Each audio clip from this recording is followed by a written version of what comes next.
오늘은 이제 마태복음 말씀을 좀 약간 좀 중단하고요. 시편의 말씀을 이제 전해드리도록 하겠습니다. 지금 앞에 이제 보이는 나무가 이제 올리브 나무죠. 저도 이제 직접 눈으로 이제 보지는 못하고 사진으로만 이렇게 보았는데요. 올리브 나무입니다. 개역 성경에 보면은 이제 감람나무로 되어 있죠. 감람나무. 근데 이제 이스라엘 땅에 이렇게 보시게 되면 감람나무는 없어요. 감람산이 없습니다. 감람류라는 것이 없어요. 뭐가 있어요?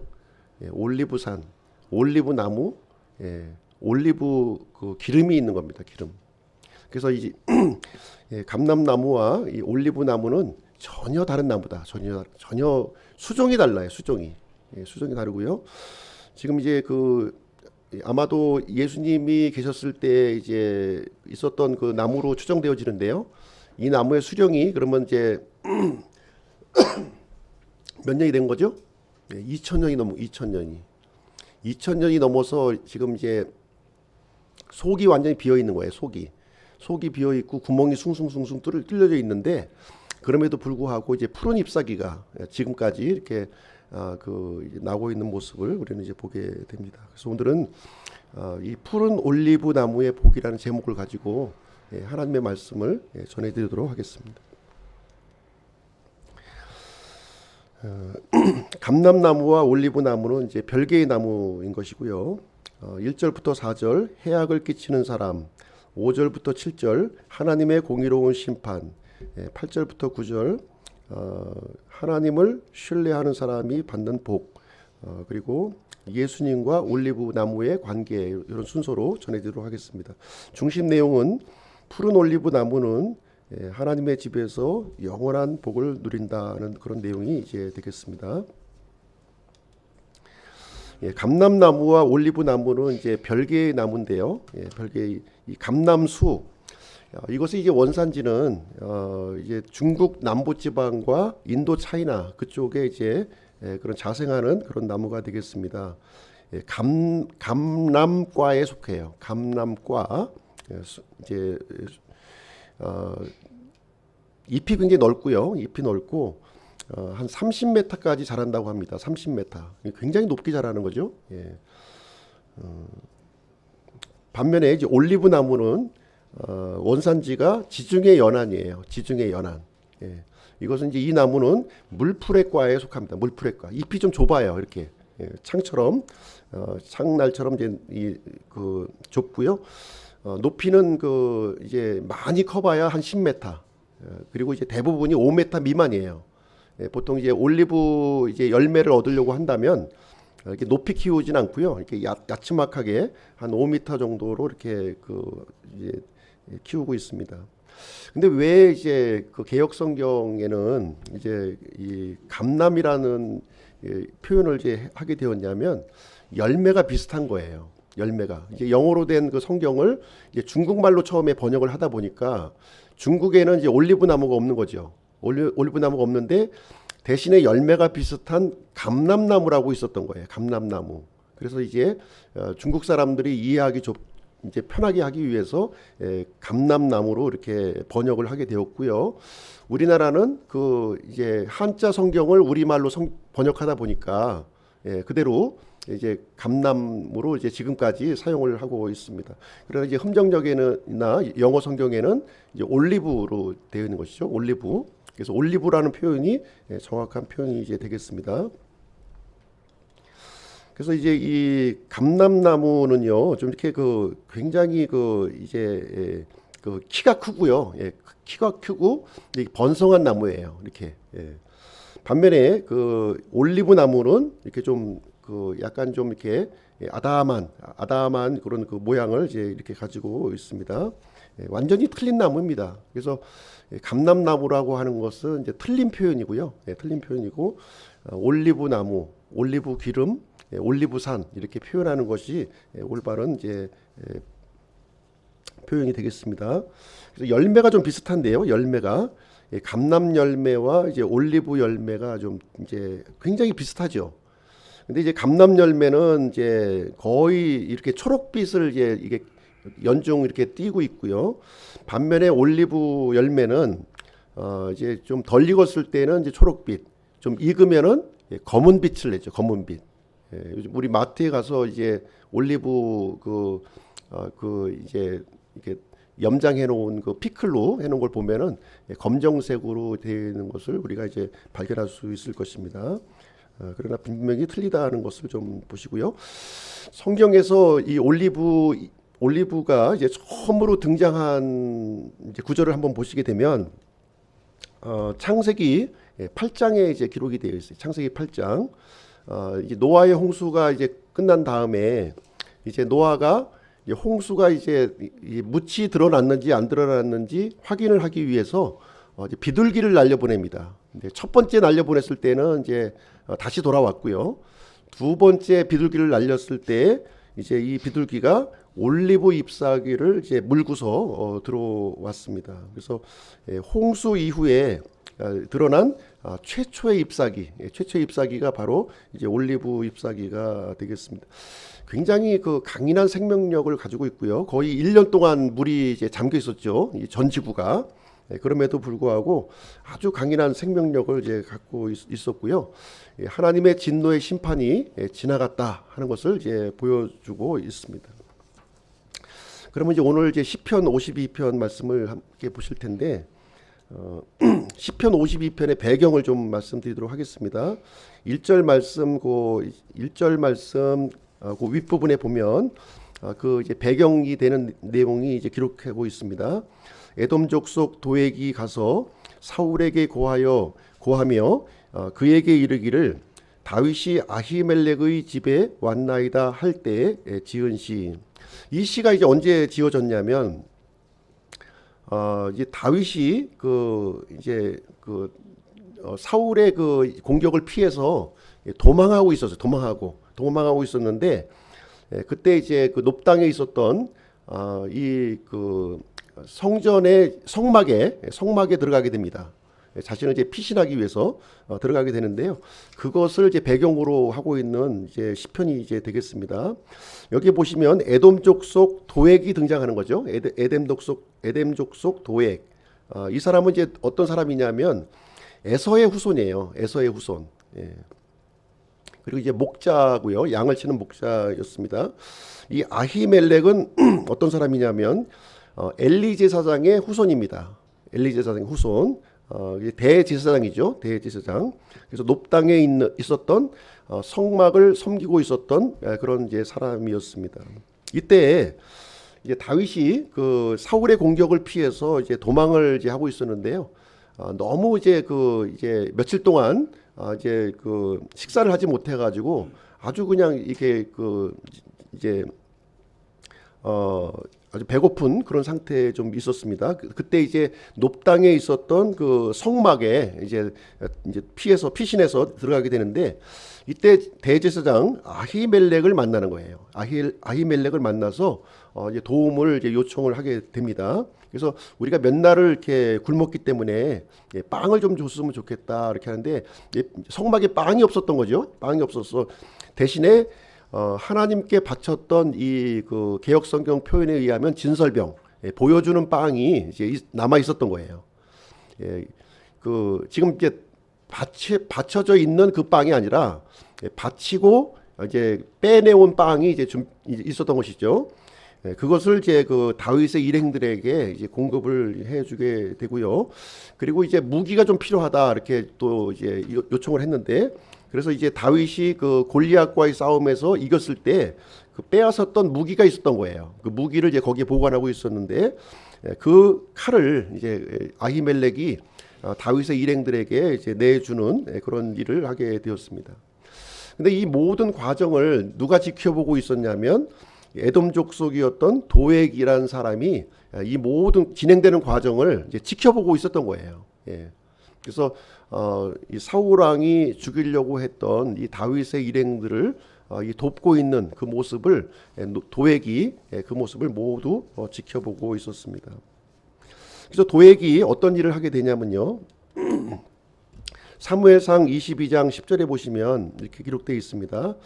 아히멜렉이 그를 위해 주께 여쭙고 그에게 양식을 주며 블레셋 사람 골리앗의 칼을 그에게 주었나이다 하니라. 그래서 이 도액이 사울에게 지금 일어났던 모든 그 사실들을 이제 사울에게 고발합니다. 예, 고발하는 거예요. 예. 그래서 이제 아히멜렉이 다윗을 도와주는 것을 자신이 이제 목격을 했고요. 빵과 칼을 내주는 것을 우리가 이제 보았고, 이제 그런 내용들을 소상하게 좀 알려주게 됩니다. 그러니까 이제 사울이 아주 분노하죠. 예, 그 분노를 해서 이 높당에 있던 제사장들을 다 이제 사울의 왕궁으로 불러들입니다. 다 불러들여요. 그래서 어떤 일을 이제 사울이 진행하게 되냐면요. 사무엘상 22장 18절에 왕이 도액에게 이르되 너는 돌아서서 제사장들을 덮치라 하매 에돔 족속 도액이 돌아서서 제사장들을 덮쳐 그날에 아마에봇을 입은 자 85명을 죽였고 이렇게 합니다. 사울이 처음에는 이제 군사들에게 이 제사장을 죽이라고 명령을 해요. 그런데 군사들이 이제 머뭇머뭇하는 거죠. 어떻게 하나님의 기름 부음 받은 이 제사장들을 우리가 어떻게 죽일 수 없다는 이제 그런 반응을 이제 보이니까 이 내용을 고발했던 이 도액에게 명령을 내립니다. 그래서 그러니까 그때 모였던 사람들이 이제 85명이었는데요. 하나님의 제사장들 85명을 다 이제 칼로 죽였다 이렇게 얘기해주고 있고요. 뿐만 아니라 또 높당에 이제 남아 있는 사람들 그 가족들이 또 있을 텐데요. 그 가족들을 다 죽인 거예요. 가족들. 심지어 어떻게 죽였냐면 남자와 여자를 가리지 않았고 아이들과 젖먹이를 가리지 않고 완전히 다 진멸한 거예요. 완전히 다 진멸했습니다. 뿐만 아니라 그 사람들이 키우고 있었던 소와 나귀와 양들, 그 가축까지도 다 진멸해 버리는. 그러니까 높당을 완전히 그냥 폐허로 만들어 버리는 그런 이제 일을 이제 사울이 이제 저지르게 되었습니다. 이런 상황에서 지금 이제 다윗이 지금 이제 시편 내용을 오늘 이제 기록하고 있는 그런 이제 내용이 되겠습니다. 참 끔찍한 소식을 들은 거죠. 끔찍한 소식을 듣고서 이 시편을 이제 기록했다 하고 있습니다. 그러면 이제 시편 내용을 같이 한번 좀 살펴보시도록 하겠습니다. 오 강력한 자여 어찌하여 내가 악한 일을 스스로 자랑하느냐. 하나님의 선하심은 계속해서 지속되는도다. 지금 이제 그 강력한 자다 이제 표현을 해주고 있는데요. 이것은 이제 바로 누구를 가리키고 있냐면 사울과 지금 이제 사울과 이 에돔 족속 지금 이제 그 도액을 가리켜서 얘기하는 거예요. 도액.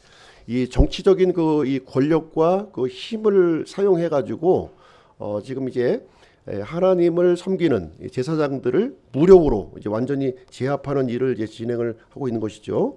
그래서 어떻게 보면 이 세상의 모습을 이제 보시게 되면 돈과 권력으로 움직이는 것처럼 보여요. 그렇지 않습니까? 이 세상이 갖고 있는 이 칼과 이런 권력, 또 돈을 가지고 온 세상을 이렇게 지배하고 움직이고 있는 것처럼 보입니다. 그래서 권력자들은 자신이 갖고 있는 힘을 자랑하죠. 힘을 자랑하고 마치 이제 이렇게 악이 승리하는 것처럼 선은 그냥 이렇게 힘이 없고 대신에 악이 승리하는 것처럼 보여요. 예.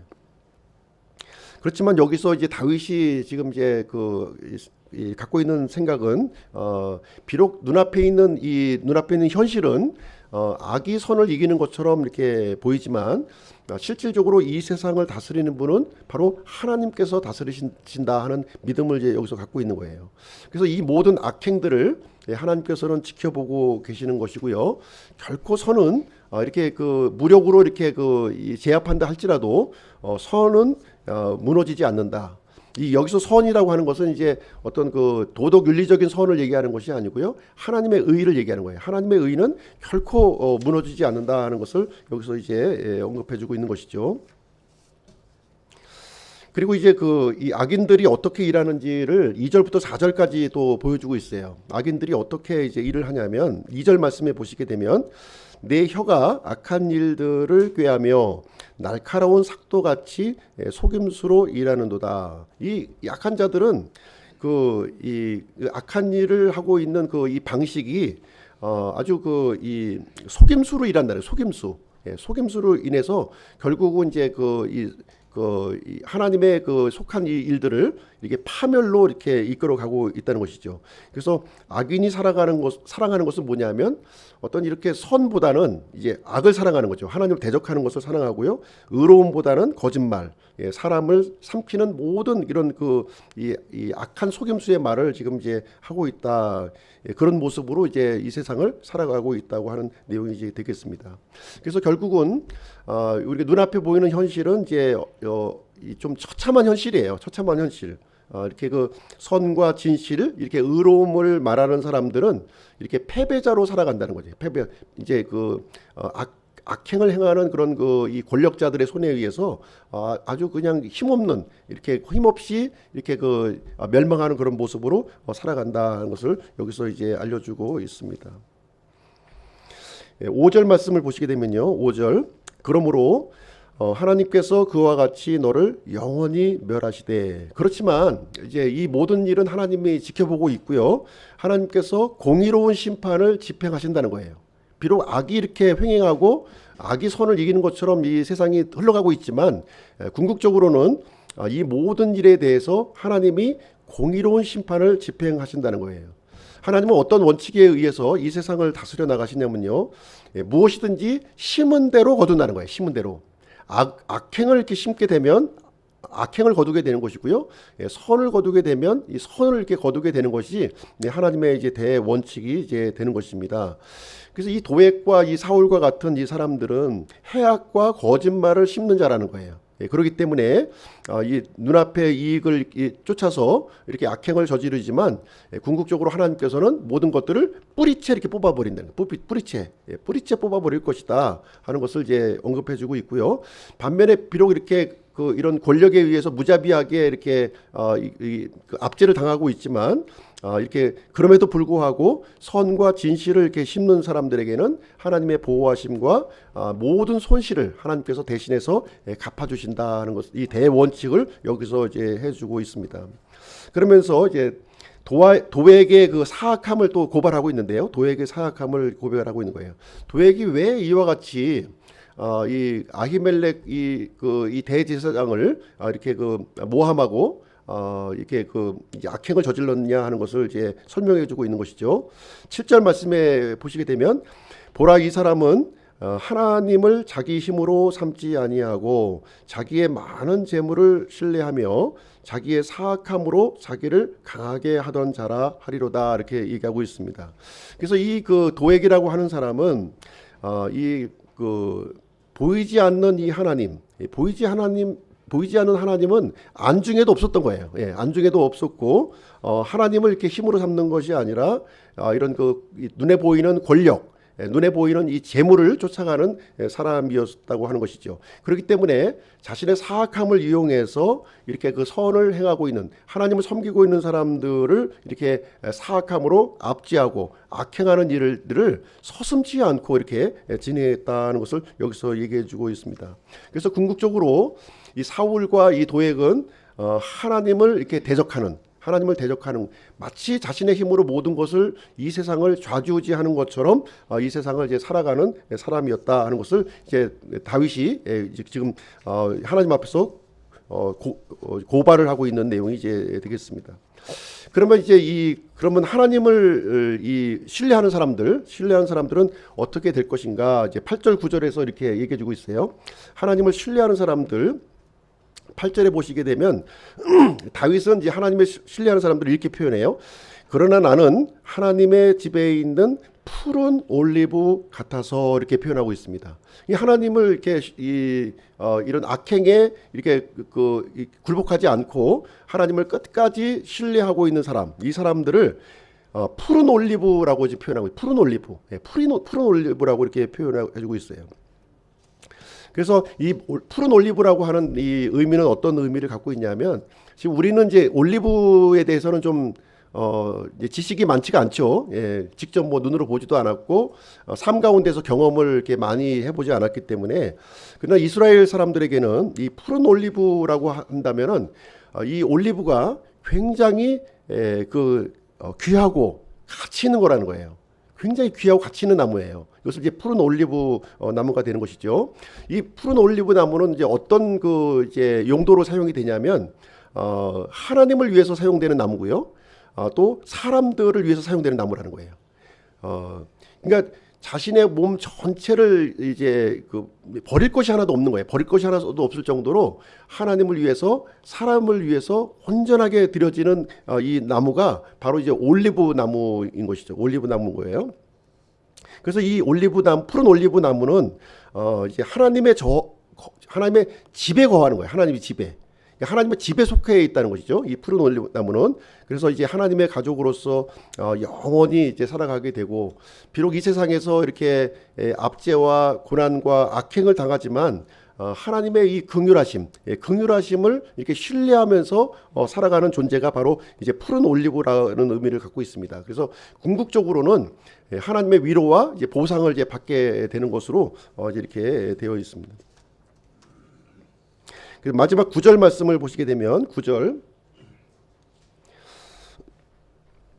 주의 이름이 언급이 되고 있어요. 주의 이름. 이 푸른 올리브 나무는 주의 이름이 보증한다는 거예요. 주의 이름. 주의 이름으로 보증하는 나무가 바로 푸른 올리브 나무라는 것이죠. 주께서 그 일을 행하셨으므로 내가 주를 영원히 찬양하리이다. 또 주의 이름이 주의 성도들 앞에 선하심으로 내가 주의 이름을 기다리리이다. 이렇게 해주고 있습니다. 그래서 이 푸른 올리브 나무에게 하나님께서 이게 어떤 일을 행하실 것인가, 지금 세상의 눈으로 볼 때는 너무 처참한 거예요. 이렇게 다 이제 속절없이 죽임을 당하고 막 어린아이까지 막 죽고 다윗은 쫓겨다니면서 막 이렇게 다니는 이렇게 무력한 삶을 살고 있지만, 하나님께서는 하나님의 이름을 걸고 끝까지 이렇게 하나님을 전심으로 신뢰하는 사람에게는 푸른 올리브와 같은 복을 이렇게 약속해 주신다는 거예요. 이름을 걸고 약속해 주신다고 이렇게 여기서 얘기해 주고 있고요. 다윗은 그것을 전적으로 붙들고 있는, 참 세상의 눈으로 볼 때는 좀 너무 좀 이제 안쓰럽죠, 그죠? 세상 권력에 막 짓눌려 살면서 하나님을 의지하고 있으면서 하나님이 공의의 심판을 하시고 우리에게 복을 주시고 보상을 해주실 것이다. 이제 이런 것들이 무의미하게 들릴지는 모르겠어요. 그러나 다윗은 그것을 아주 중요한 가치로 지금 여기서 이제 언급을 해주고 있는 것입니다. 그래서 궁극적으로 해악에서 이렇게 구출해 주시고요, 선한 길로 인도하시고 소망을 주시고 주님과 영원히 이렇게 함께하실 것이다 하는 것을 여기서 얘기해주고 있습니다. 그래서 이제 이 올리브 나무를 이제 한번 구체적으로 이제 살펴보기를 원하는데요. 자, 예수님과 올리브 나무의 관계예요. 예수님과 이 올리브 나무는 어떤 관계에 있는가 하는 것을 함께 같이 좀 보도록 하겠습니다. 이 올리브 나무는 이스라엘 땅에서 없어서는 안 될 아주 필수품이라는 거예요. 필수품입니다. 그래서 음식은 이렇게 염장을 해서 이렇게 이제 먹게 되고요. 또 이 기름이 굉장히 중요한데요. 기름은 우리가 이제 우리 요리할 때 올리브 기름 사용하죠. 올리브 기름으로도 사용하고, 그리고 이제 이 성소의 등잔불을 밝힐 때는 올리브 기름을 사용한 거예요. 올리브 기름을 이렇게 사용했고요. 또 이 선한 사마리아인의 그 얘기를 보게 되면 이 강도 맞는 이제서 죽게 된 사람을 치료를 하잖아요. 치료할 때 기름을 이제 이렇게 붓는 장면이 나오는데, 바로 이 기름이 올리브 기름입니다. 올리브 기름. 이 상처를 싸매는데 이렇게 사용을 됐었고요. 또 이제 비누로도 또 사용한 거예요. 화장품이나 비누의 베이스로 사용하는데, 이제 보아스 룻이 보아스를 만나잖아요. 만나기 전에 목욕을 합니다. 목욕을 하고 나서 이제 기름을 바르는 장면이 룻기 3장 3절에 이렇게 나오게 되는데, 이제 그때 사용했던 이 기름이 바로 이제 이 올리브 기름이라는 올리브 기름. 그래서 이스라엘 백성들에게는 이 기름 하면은 그냥 올리브 기름이에요. 우리는 기름 하면은 무슨 기름이 떠오릅니까? 뭐 참기름, 들기름 뭐 이런 거 떠오르지만, 이스라엘 사람에게는 올리브 기름이에요. 무조건 올리브 기름. 올리브 기름은 없으면 안 돼요. 이거는 생계 위험을 받는 것입니다. 그래서 굉장히 중요한 용도로 사용되고요. 특별히 이 올리브 기름은 일상생활에도 이렇게 필요했지만, 이렇게 어디에 또 이게 사용이 되었냐면, 이 성막에 아주 요긴하게 사용되고 하나님을 섬기는 장소인 이 성막에서 아주 중요한 용도로 사용됐습니다. 이 성소의 문과 그 이 인방 기둥들을 사용할 때 굉장히 질긴 나무거든요. 이 나무가 아주 질기기 때문에 질긴 나무의 용도로 이렇게 사용이 되어졌고요. 특별히 솔로몬 그 이 성전에 보시게 되면 이 언약궤 위에 있는 그룹은 금으로 두들겨서 이렇게 만들었고요.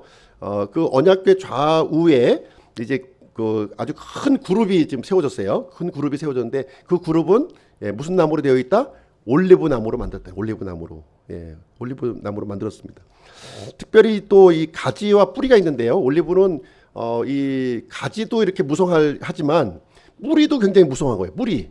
거의 이렇게 이 물에 이렇게 비춰 보면은 이제 위에 땅 위로 드러난 부분과 땅 밑에 있는 가지가 이렇게 그 대칭 구조로 되게끔 이렇게 뿌리도 많고요. 이 가지도 이렇게 많은 구조로 이제 되어 있는데 이 가지와 뿌리가 어떤 용도로 사용이 되냐면 이 목자의 막대기와 지팡이로 사용된다는 거예요. 막대기와 지팡이로 사용된다. 이 가지 부분 위에 있는 가지 부분은 뭐로 사용돼요? 막대기. 막대기는 이렇게 이 막대기를 보시게 되면 우리 같이 이렇게 아주 이 균일한 막대기가 아니라 이 올리브 나무의 막대기는 마디가 있습니다. 마디. 그러니까 예를 들면 우리가 좀 솥벽다귀 같은 거로 보시면 될 것 같아요. 이렇게 쭉 해서 끝 부분이 이렇게 둥글게 이렇게 마디가 있는. 그래서 이제 짐승이라든가 이제 이런 일이라든가 사자가 올 때 둥그런 부분으로 이제 후려치는 거죠. 후려치는 거예요. 그러면 이제 머리 같은 데 맞으면 아주 치명적으로 되는 거죠. 그래서 시편 23편에 보시면 목자의 중요한 이 도구로 막대기와 지팡이가 나오는 거예요. 막대기 지팡이. 그래서 지팡이는 이렇게 이제 양들을 인도하는 데 사용이 되는 것이고요. 막대기는 악한 짐승들을 물리치는 데 사용되는 이 나무가 어떤 나무다? 올리브 나무로 사용한다. 올리브 나무로 이렇게 사용을 하고 있습니다. 뿐만 아니라 이 올리브 나무는요. 굉장히 고급 가구로 사용이 되는 거예요. 고급 가구. 굉장히 이 나무 결과 이런 이 강도가 굉장히 단단해요. 그렇기 때문에 이렇게 어떤 목공예 할 때 이렇게 좀 고급 가구로 이렇게 사용이 됩니다. 그래서 하나도 버릴 게 없을 정도로. 그러니까 이 뿌리에서부터 잎과 열매까지 하나도 버릴 정도로 이제 아주 굉장히 소중하게 사용되는 나무가 되겠고요. 특별히 하나님과 사람에게 아주 존귀하게 사용되는 그런 아주 유용한 나무라고 하는 사실입니다. 뿐만 아니라 이 올리브는 생명력이 아주 질겨요.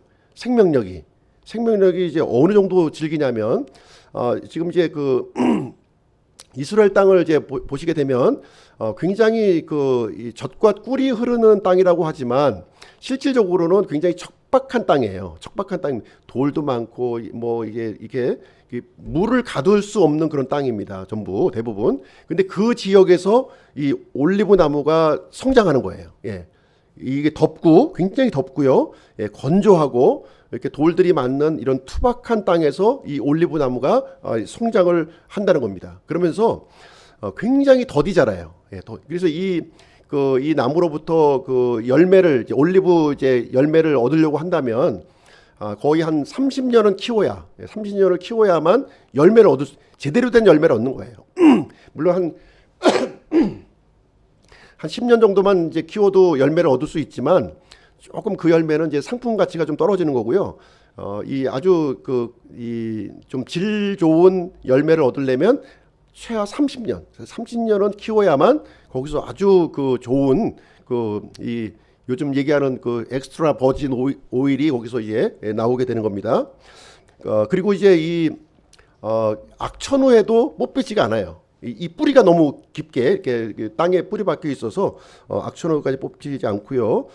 거의 2000년 이상 생존하는 것으로 이제 알려져 있습니다. 이렇게 구멍이 숭숭숭숭 막 뚫려져 있고 속이 완전히 비어져 있는 거죠. 아무것도 없어요. 그래도 불구하고 이게 아주 푸른 잎을 이렇게 내고 있는 모습을 우리는 이제 보게 되는 것입니다.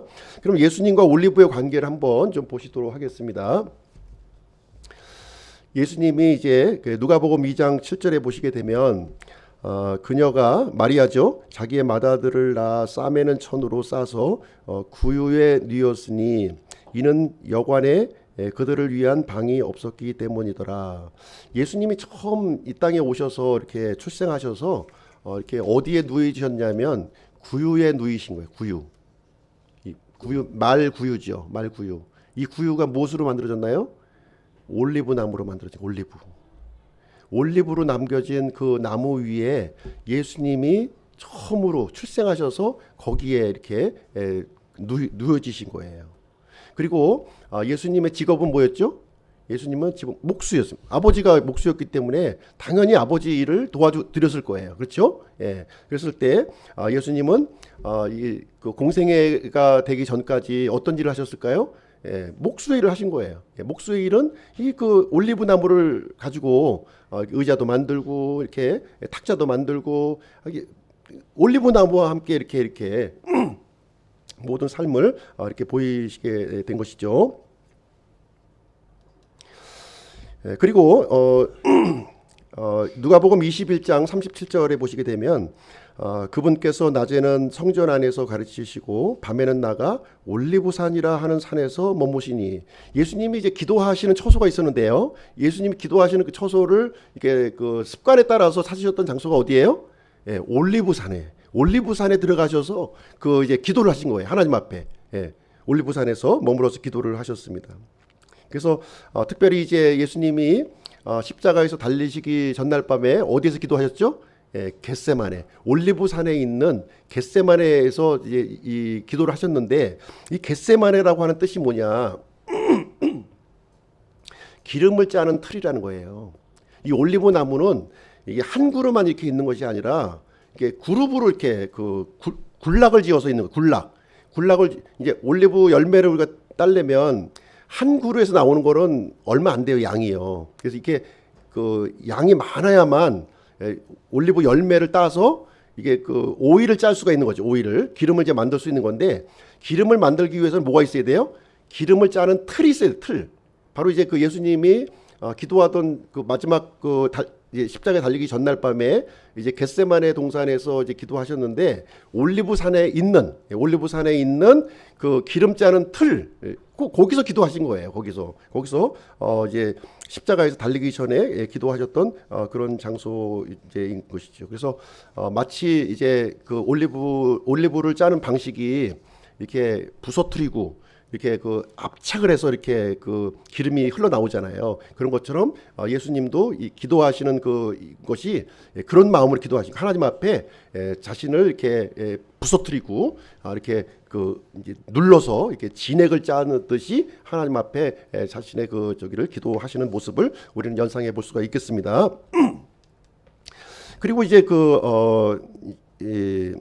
마태복음 23장 3절 말씀해 보시게 되면, 그분께서 올리브산에 앉아 계실 때에 제자들이 은밀히 그분께 와서 이르기를 우리에게 말씀해 주소서. 이제 예수님의 이 마지막 이런 설교가 있었죠. 마지막 설교가 바로 이제 올리브산 강화라고 그러죠. 올리브산 강화라고 그래요. 그래서 올리브산에서 이제 제자들에게 마지막 때에 어떤 일이 생기겠습니까? 이제 십자가에서 이제 내일이면 죽으시는 상황이죠. 그 전에 마지막 때의 일을 이제 말씀해 주시는데, 그 장소가 어디라고요? 올리브산에서 말씀하신 올리브산에서. 예. 그래서 이제 열처녀 비유, 달란트 비유, 양민족과 염소 민족의 비유, 그리고 세상 끝날에 이루어질 그 모든 일들을 이렇게 소상하게 알려주시는 어떤 장소가 바로 올리브산. 거기서 이제 말씀을 전해 주셨던 것입니다. 그리고 마태복음 27장 32절에 보시게 되면 예수님께서 이렇게 십자가를 지고 올라가셨죠. 예, 십자가를 지고 올라가셨어요. 근데 그 십자가가 이제 예수님이 지기가 너무 이제 힘드셨던 거예요. 그래서 이제 구레네 시몬이 이제 처음에는 예수님이 지고 가셨고요. 그다음에 구레네 시몬이 이렇게 대신해서 이렇게 지어서 이제 갈보리 언덕에 이제 올라가셨고, 그 십자가에 달려서 죽으시잖아요. 그렇죠? 그 나무가 어떤 나무라고요? 올리브 나무를 이렇게 지고 올라가신 거예요. 올리브 나무. 그래서 이제 예수님의 이 대신 속죄의 죽음, 이 대신 속죄의 죽음이 우리의 죄와 범법을 이렇게 짊어지셨다는 거예요. 우리의 죄와 함께 죽으셨어요. 우리가 지은 죄, 우리가 지은 모든 악행, 흉악한 이 도액이 저질렀던 그런 악행의 죄를 예수님께서 다 떠안고서 죽으신 거예요. 십자가에서. 그래서 모든 죄의 대가를 예수님의 죽음으로 다 갚아 주시게 된 것이죠. 그래서 성경에 보시게 되면 이제 예수님에 대해서 삼중 직분이 나오죠. 삼중 직분. 예수님의 삼중 직분이 뭐예요? 우리가 이제 다 이제 예전에 한번 이제 했었던 그런 내용인데, 예수님의 삼중 직분은 이 대언자, 그리고 왕, 그리고 이제 제사장이에요. 제사장. 왜 이제 이걸 삼중 직분이라고 하냐면, 구약 시대에는 요 세 가지 직분에 대해서 기름을 부은 거예요. 기름을 부어서 임명을 한 거예요. 제사장으로 임명하려면 이게 기름을 이제 부었죠. 무슨 기름이요? 올리브 기름이에요. 올리브. 참기름을 부은 게 아니에요. 들기름 부었다고 생각하시면 안 되고, 올리브 기름을 이제 부은 겁니다. 그래서 성경에 이제 기름이라는 표현이 나오면 다 올리브 기름으로 보시면 돼요. 올리브 기름을 부었고요. 그 다음에 이 대언자를 또 임명할 때도 마찬가지예요. 올리브 기름을 또 부어서 임명을 한 겁니다. 또 왕으로 임명할 때도 솔로몬이나 다윗이나 이런 왕들 기름을 붓잖아요. 그 기름 붓는 것이 다 이제 올리브 기름을 이렇게 부어서 공식적으로 임명을 한 건데, 이 그리스도라고 하는 이름의 뜻이 뭐예요? 그리스도라고 하는 것이 기름 부음을 받은 자, 메시아 그리스도가 바로 이제 예수님이시라는 거예요. 예수님, 주 예수 그리스도. 그래서 하나님의 이렇게 기름 부음을 받아서 공식적으로 임명된 구원자라고 하는 뜻을 여기서 가지고 있는 것입니다. 그래서 누구든지 예수님을 구주로 믿고 고백하는 사람에게는 이렇게 올리브 기름이 부어지는 거예요. 올리브 기름. 기름 부음이 우리에게도 임하는 거죠. 우리에게도 임하는 거예요. 자, 그리고요. 예수님이 부활하신 이후도 한번 보시겠습니다. 예수님 부활을 하셨는데요. 부활하신 이후에 이제 하늘로 올라가시죠. 하늘로 올라가시는데, 하늘로 올라가실 때 이 계셨던 장소가 바로 올리브산에서 올라가신 거예요. 사도행전 1장 11절 보겠습니다. 그들이 또한 이르되 너희 갈릴리 사람들아, 너희가 어찌하여 서서 하늘을 바라보느냐? 너희를 떠나 하늘로 들려 올라가신 이 동일한 예수님께서는 너희가 그분께서 하늘로 올라가심을 본 것처럼 그렇게 같은 방식으로 오시리라. 그러니까 예수님은 올리브산에서 이렇게 들림을 받아서 제자들이 보는 앞에서 올라가셨잖아요. 그죠? 근데 예수님 오실 때 어떻게 오신다고요? 동일한 모습으로, 동일한 그 예수님이 어디로 오신다고요? 올리브산으로. 모든 사람들이 다 목격할 수 있도록 가시적으로 올리브산에 내려올 것을 여기서 얘기해 주고 있습니다. 그래서 예수님은 이렇게 이 삶을 이렇게 보시면 어떻게 된 거예요? 올리브산에서 올리브나무로 시작해서 올리브나무로 이렇게 모든 걸 끝마치시는 모습을 우리에게 보여주고 있는 것입니다. 그래서 평생을 또 앞으로도 예수님은 임마누엘이라는 뜻이 뭐예요? 우리와 함께 하시는 하나님, 이 그 올리브나무의 정체가 뭡니까? 올리브나무의 정체를 한번 보실게요. 올리브나무 정체가 누구냐? 로마서 11장 17절. 또 그 가지들 중에서 얼마가 꺾이고 야생 올리브나무인 내가 그들 가운데 접붙여져서 그들과 함께 올리브나무의 뿌리와 기름짐에 참여하게 되었거든. 그러니까 이 올리브나무의 올리브나무의 가지가 원래는 누구였어요? 이스라엘 백성이었다는 것이고요. 그리고 이스라엘 백성이 이렇게 예수님을 구원자로 받아들이지 않으니까 이렇게 잘라지고 대신에 접붙임을 받은 게 뭐예요? 야생 올리브나무였다는 거예요. 야생 올리브나무로 이렇게 예수님께 접붙여진 그런 존재가 바로 우리 그리스도인 교회라고 지금 여기서 설명을 해주고 있는 것이죠. 그렇죠?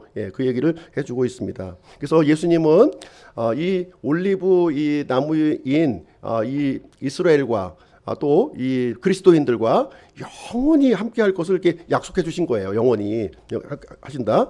그 내용이 마태복음 28장에도 기록되어 있습니다. 마태복음 28장. 예수님은 항상 함께 하시는데요. 무엇이든지 내가 너희에게 명령한 그 모든 것을 그들에게 가르쳐 지키게 하라. 보라, 내가 세상의 끝까지 항상 너희와 함께 있느니라 하시니라. 예수님이 이제 승천하시기 전에 이 대위임의 명령을 주시는 거죠. 예, 이 대위임의 명령을 주시면서 지금 이제 푸른 올리브나무, 그러니까 하나님을 전적으로 신뢰하는 이런 도액과 사울의 이런 악행에도 불구하고 현실적인 이런 권력에 굴하지 않고 하나님을 전적으로 신뢰하는 사람을 바로 이제 푸른 올리브 나무라고 하고 있는 것이고요. 또 예수님께서는 십자가의 죽으심과 이 부활 승천을 통해서 이제 이 푸른 올리브 나무들과 영원히 이렇게 항상 함께 해주실 것을 여기서 약속을 해주시고 있는 내용이 이제 되겠습니다. 예수님은 지금 이제 하나님 보좌 우편에 계시죠? 예, 우편에 계시지만 그럼에도 불구하고 우리 그리스도인들과 지금 함께 있다는 것을 얘기해 주고 있어요. 그럼 우리 그리스도인들은 이 예수님과 어떻게 함께 있을 수 있겠습니까? 함께하는 방법을 좀 보시게 되면요. 5가지 방법을 주신 거예요. 우리 그리스도인들이 예수 그리스도와 함께 할 수 있는 5가지 방법을 여기서 설명해 주고 있습니다. 우리는 말씀 안에서 우리가 예수님과 함께 할 수 있어요. 예수님께서 이 기록된 말씀, 우리에게 이제 이 기록되어 있는 이 성경 기록을 주셨죠. 이 성경 기록 안에서 우리와 함께 해주시겠다고 우리에게 약속을 해주신 것입니다. 요한복음 15장 9절에 보시면 또 사랑 안에서 예수님은 예수님과 함께 할 수 있음을 얘기를 해주고 있어요. 그래서 우리가 서로 사랑하라고 하는 이 새 계명을 우리에게 이제 주신 것이죠. 뿐만 아니라 갈라디아서 5장 16절에 보시게 되면 성령 안에서 또 우리가 예수님과 함께 할 수 있는 거예요. 성령 안에서 우리와 이제 함께 해 주시게 되고요. 또 사도행전 2장 42절에 보시게 되면 우리 성도들의 교제 안에서 우리는 예수님과 이렇게 함께 하는 일을 이제 하게 됩니다. 그리고 골로새서 4장 2절에 보시면 우리가 기도하는 것을 통해서 우리가 기도는 어디에서든지 할 수가 있죠. 예, 화장실에서도 할 수 있고 우리 이제 침실에서도 할 수 있고 어디서 할 수 있어요. 이제는요. 예, 그래서 우리가 엎드려서 기도하는 이 자리가 바로 예수님의 임재 속으로 들어가는 그 자리라는 거죠. 그 자리. 내가 어떤 장소, 어떤 환경이든지 간에 엎드려서 기도하는 그 자리가 예수님의 임재 앞으로 들어가는 그런 장소가 된다는 것을 말해주고 있습니다. 그래서 사도행전 2장 42절에 보시면 이렇게 분명하게 예수님과 이렇게 함께 하실 수 있는, 그러니까 푸른 올리브 나무와 함께 하시지만 우리 푸른 올리브 나무에 있는 우리 그리스도인들도 예수님의 임재 속으로 적극적으로 들어와야 될 것을 또 말씀하시고 있는 거예요. 이것은 쌍방이 이제 연관되어 있는 그런 내용이기 때문에 그렇습니다. 그래서 그들이 사도들의 교리라고 하는 것은 이제 하나님의 말씀이고요.